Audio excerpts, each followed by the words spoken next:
books on pastoral theology. You might read those." Instead, he unreservedly said, "Sure," as if he had just been standing by, waiting for the phone to ring. His enthusiastic response to the proposal immediately reminded me of a moment in my teen years.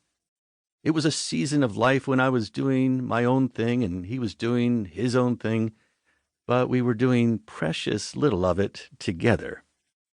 But one afternoon, I walked through the front door of the house to find him lying on the sofa, reading a thick volume of Barth's Church Dogmatics.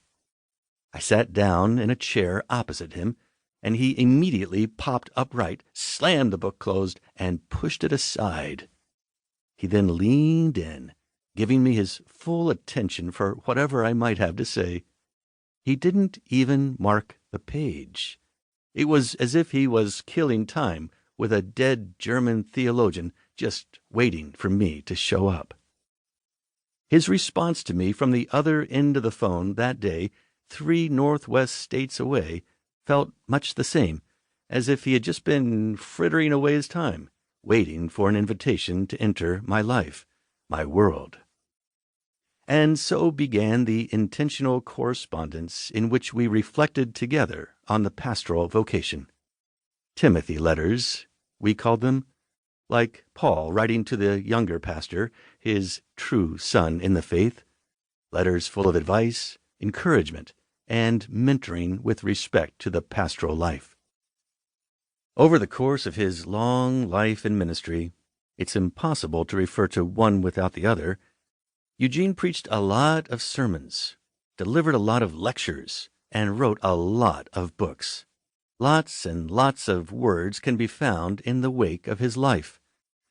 But to be in a conversation with Eugene Peterson was to get the man at his best. Whatever else might be said about him, he was inherently relational. His life was grounded in the doctrine of the Incarnation. In matters of salvation and liberation, everything is getting worked out in the context of relationships.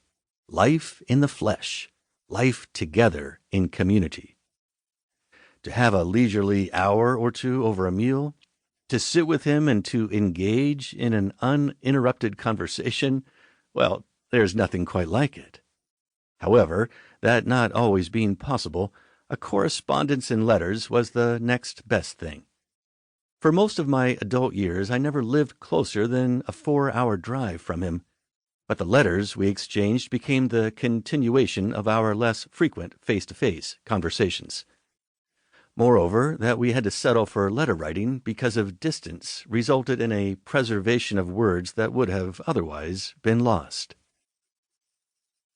In 1929, Franz Kappes published a collection of 10 letters he had received over a period of 5 years, 1903 to 1908, from the esteemed writer and philosopher Rainer Maria Rilke. Letters to a Young Poet, as they are now known to us, are personal, brilliant, insightful, even pastoral. But we only get one side of the correspondence, and the reader is required to infer what was written from the missing side of the exchange. As if to explain why he omitted his own part of the conversation, Kappes, in his introduction, wrote, "When a truly great and unique spirit speaks, the lesser ones must be silent."